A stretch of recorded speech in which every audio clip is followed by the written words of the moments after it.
تین یتیم بہنیں اور ان کی بیوہ ماں ایک وقت کی روٹی کے لیے ترس رہی تھیں کہ اچانک سے ایک شخص جو کہ فرشتہ بن کر ان کے دروازے پر آیا، 3 لاکھ روپیہ دیا کہ میں نے آپ کے باپ سے قرض لیا تھا، بیٹیوں کو کہنے لگا وہ قرض میں واپس لوٹانے آیا ہوں۔ جناب علی، یہ کہانی ہے سدرا نامی ایک لڑکی کی جو لاہور کی رہائشی ہے۔ سدرا اپنی بہنوں کی سب سے بڑی بہن تھی اور 2 چھوٹی بہنیں اور بیوہ ماں۔ 7 سال قبل سدرا کے والد کا جب انتقال ہوا تو یقین جانیے گھر میں ایسی صورتحال ہو گئی کہ باپ ایک واحد کفیل تھا جو اپنی بیٹیوں کی کفالت کر رہا تھا، اپنی بیگم کو لے کر چل رہا تھا۔ سب سے بڑی بہن جو کہ سدرا، باقی چھوٹی بہنیں تھیں، سدرا کو اپنے گھر سے باہر نکلنا پڑا۔ اب جناب سدرا نے چھوٹی سی عمر میں پارلر کا کام سٹارٹ کیا، ایک پارلر کی نوکری شروع کی جہاں پر اس کی تنخواہ 15,000 روپیہ لگی۔ اب 15,000 تنخواہ کے بعد یہ تھا کہ گھر کا چولہا چلنا شروع ہو گیا، کیونکہ باپ کے انتقال کے بعد صرف ایک سدرا تھی جس نے گھر سے باہر نکل کر اپنی 2 بہنوں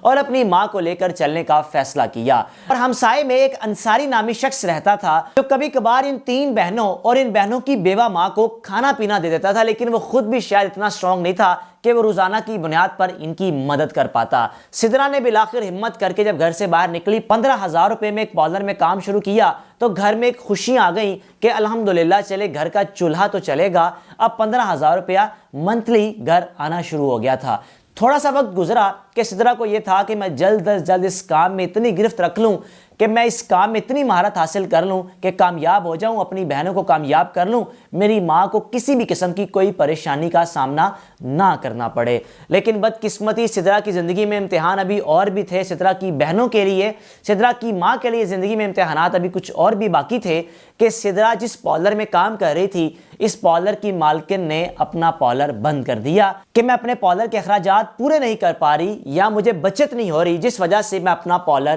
بند کر رہی ہوں۔ اب اس مالکہ نے تو اپنا ایک پارلر بند کیا، اس کا گھر چل رہا ہوگا، لیکن دوسری جانب سدرا کے گھر میں فاقے آ گئے۔ ایک وقت کی روٹی کے لیے سدرا، سدرا کی بہنیں، سدرا کی ماں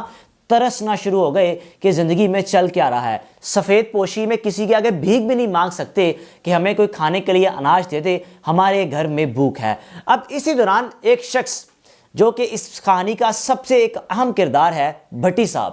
جس کا سدرا کو نام آج تک بھی نہیں پتا، اور سدرا یہ چاہتی ہے کہ شاید میری اس ویڈیو کے ذریعے یا میرے پیغام کے ذریعے یا جس کہانی کو میں نے لوگوں تک پہنچایا اس کہانی کے ذریعے بھٹی صاحب تک میرا پروگرام پہنچ جائے، میری آواز پہنچ جائے، میری گفتگو پہنچ جائے، یا جو گفتگو میں کر رہا ہوں ان کے الفاظ دیے ہوئے وہ پہنچ جائیں اور میں بھٹی صاحب کا شکریہ ادا کر سکوں۔ اب جناب بھٹی صاحب کون تھے؟ گھر میں ایک طرف بھوک تھی کہ اچانک سے ایک شخص جو کہ بھٹی صاحب کے نام سے جانا جاتا ہے، پہچانا جاتا ہے، اور وہ کن کے ساتھ آیا؟ انصاری صاحب کے ساتھ۔ کہنے لگا، دروازہ کھٹکھٹایا، سدرا جو کہ بڑی بیٹی باہر آئی، ماں باہر آئی اور کہنے لگا، ماں جی میں نے آپ کی شوہر سے، سدرا جو آپ کی بیٹی ہے، 3 بیٹیاں ہیں، ان کے والد سے 3 لاکھ روپیہ میں نے قرض لیا تھا، اس قرض کو واپس لوٹانے آیا ہوں۔ اب ایک طرف سدرا کو اس بات کا یقین ہی نہیں آ رہا تھا کہ ابا جان نے تو کبھی قرض کا ذکر نہیں کیا، چلیں اگر قرض دیا بھی، لیکن اس وقت میں یہ شخص قرض واپس لوٹانے آیا جب ہمارے گھر میں ایک وقت کا کھانا کھانے کے لیے پیسے نہیں تھے۔ جناب علی، وہ شخص قرض واپس کر کے جو کہہ کر گیا کہ یہ قرض ہے، واپس چلا گیا۔ اب سدرا کی بہنوں، سدرا کی ماں کے گھر میں ایک ایسی خوشی آ گئی، گھر میں اناج آ گیا۔ اب 3 لاکھ اس فیملی کے لیے اتنے تھے کہ یہ فیملی مل کر کوئی چھوٹا موٹا کاروبار کر سکتی تھی، لیکن سدرا اس سے پہلے پارلر کا کام سیکھ چکی تھی، جس وجہ سے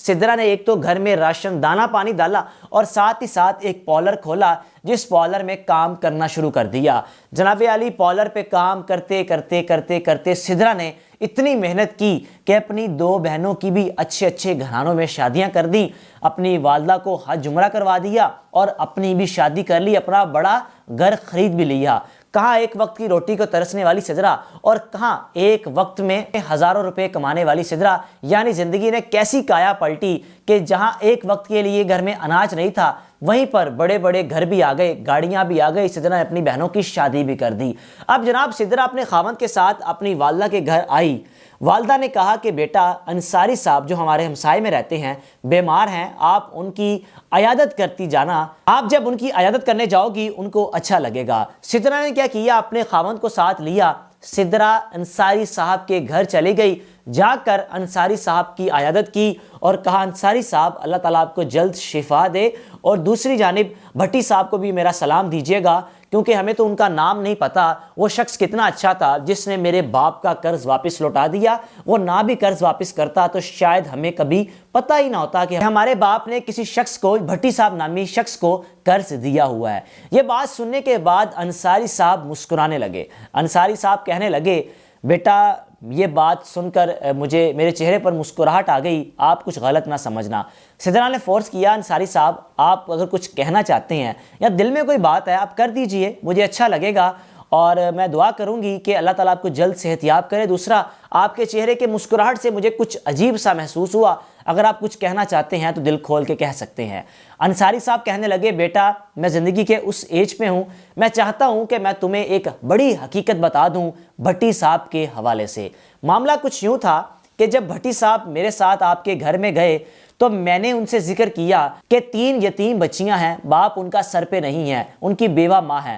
گھر میں کھانے کے لیے اناج نہیں ہے، ہم چاہتے ہیں ان کی مدد ہو جائے، لیکن سفید پوش لوگ ہیں، اگر ویسے مدد کریں گے تو کبھی بھی شاید ہم سے وہ رقم نہ لیں، اگر ویسے مدد کریں گے تو شاید بچیوں کا دل نہ ٹوٹ جائے کہ ہمارا باپ سر پہ نہیں ہے، کوئی دوسرا شخص ہمیں پیسے دینے کے لیے آیا مدد کے طور پر۔ تو کہنے لگی سدرا تو انصاری صاحب وہ کون تھا پھر؟ وہ شخص 3 لاکھ اگر میرے والد صاحب نے نہیں لیے تھے تو کیوں دینے آیا تھا؟ کہنے لگے انصاری صاحب کہ بھٹی صاحب کہنے لگے کہ میرے پاس ایک طریقہ ہے، میں ان بچیوں کی مدد بھی کر دیتا ہوں اور ان بچیوں کو محسوس بھی نہ ہو کہ ہماری کسی نے مدد کی ہے، اور وہ آسانی سے اس 3 لاکھ کو استعمال کر سکیں، 3 لاکھ سے کچھ نہ کچھ کر لیں گے۔ چلے اس نے پاؤڈر بنا لیا۔ تو انصاری صاحب کہنے لگے کہ بھٹی صاحب نے کہا کہ میرے پاس ایک طریقہ ہے، میں ان بچیوں کو اس طرح پیسے دوں گا کہ ایک تو ان کو محسوس بھی نہیں ہوگا اور دوسرا ان کے ذہن میں یہ چیز بھی نہیں آئے گی کہ ہماری کسی نے مدد کی ہے، بلکہ ان کو اس بات کا فخر محسوس ہوگا کہ ہمارے باپ کی دی ہوئی رقم ہمارے پاس واپس لوٹی اور اسی رقم سے ہم نے چھوٹا موٹا کاروبار شروع کر لیا۔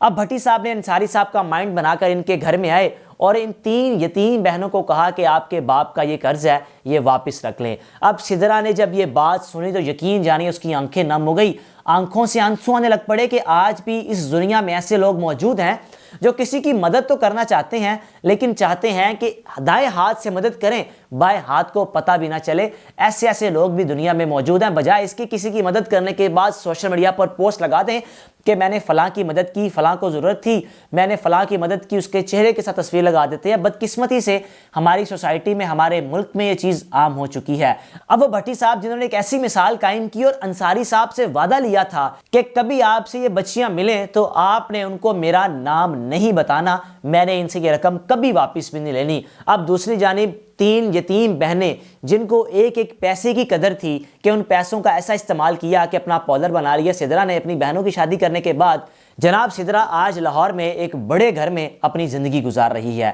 سدرا چاہتی ہے کہ میرا پیغام بھٹی صاحب تک پہنچ جائے جو آج بھی سعودی عرب میں موجود ہیں، اور انصاری صاحب کے بقول وہ شخص جو سعودی عرب میں رہتا ہے، جو کہ بھٹی صاحب کے نام سے پہچانے جاتے ہیں، اپنی آدھی کمائی غریبوں میں بانٹتے ہیں، لوگوں میں بانٹتے ہیں جو ان کی خاص چیز ہے۔ اور اس شخص نے جو سعودی عرب میں موجود تھا ایسے ان یتیم بچیوں کی مدد کی کہ جیسے اس شخص پر ہی اس بچیوں کے باپ کا احسان تھا، مدد بھی کر لی اور پتہ بھی چلنے نہیں دیا۔ اپنی رائے کا لازمی اظہار کیجیے گا ان یتیم بہنوں کے بارے میں، ان کی بیوہ ماں کے بارے میں، اور اس شخص کے بارے میں جو ان کے گھر میں ایک فرشتہ بن کر آیا اور یہ کہنے کے لیے آیا کہ آپ کے باپ کا قرض واپس لوٹانے آیا ہوں۔ اپنے میزبان کو اجازت دیجیے، اللہ حافظ۔